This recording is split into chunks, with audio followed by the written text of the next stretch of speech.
Most people think that a discount is a negotiation tactic. It's not. It's an indicator, a prediction of how much margin you're going to lose later. The real damage does not happen when you give the discount, it happens after the client says yes.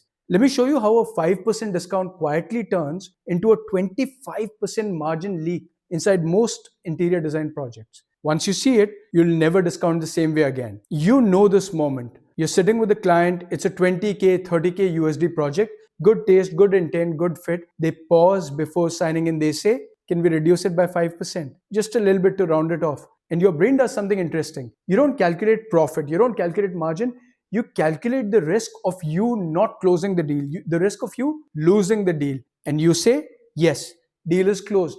But here is the hidden assumption that you just made. You think that you've just changed the price, but in reality, you've changed the behavior of the customer and therefore of the entire project as well. That's where the real cost starts. This is what industry data consistently shows.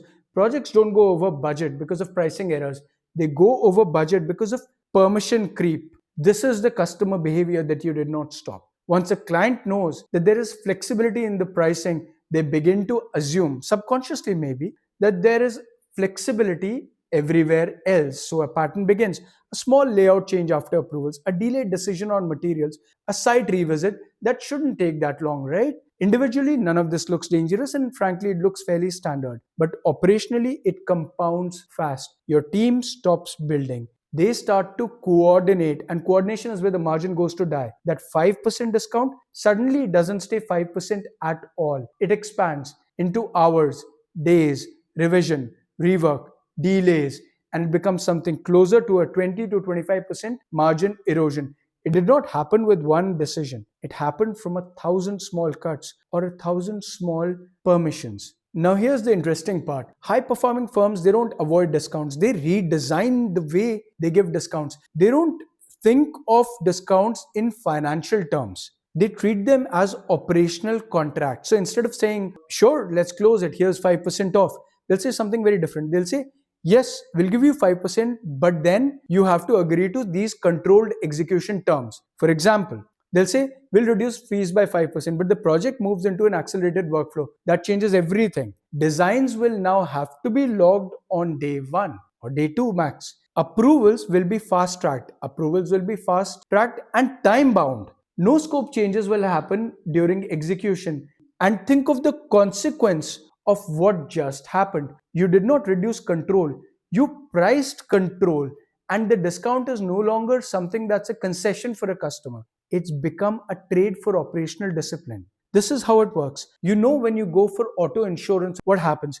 They tend to tell you, hey, you drove really well last year, you did not make any claims, so therefore here is an upfront discount for you to renew this year. It's the same thing just applied to the interior design and architecture industry. And because of it, this model quietly fixes three critical things for us. One, speed.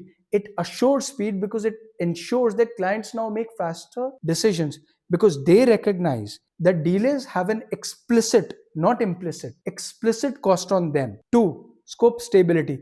Changes are not going to be casual anymore. They become intentional. And three, consequently, margin protection. Your team stops absorbing invisible rework, and that's the key insight. You're no longer absorbing chaos into your margins. You're pricing out chaos at a very system, process, workflow, project level. So the client gets a lower fee, but only in exchange for becoming a low friction client, and that's the real win-win. It's not cheaper work. It's cleaner, on time, on budget, on scope execution, which frees up your resources to go execute some other project and have a revenue stream continuously flowing from there. But there's still a systemic problem. It only works if you enforce it, not verbally, not informally, and definitely not through WhatsApp threads. Because chaos does not respect intention. It only respects systems. And that's exactly why we built Immaculate Platform. Immaculate is an enterprise SaaS system that's built for interior design, architecture, construction firms. It replaces fragmented communication with a structured end-to-end execution workflow. You lock in design scopes, you track approvals, you monitor milestone dependencies. You create a single source of operational truth and updates across the entire project. So when a milestone is delayed, it's not a debate anymore. It's visible, it's logged, it's system enforced. That's what turns this strategy from theory into daily execution. So if you want to run projects with tighter controls, cleaner margins, fewer surprises, start here. Because the goal is not better pricing. The goal is operational productivity at scale at a company level. Thank you and have a good day.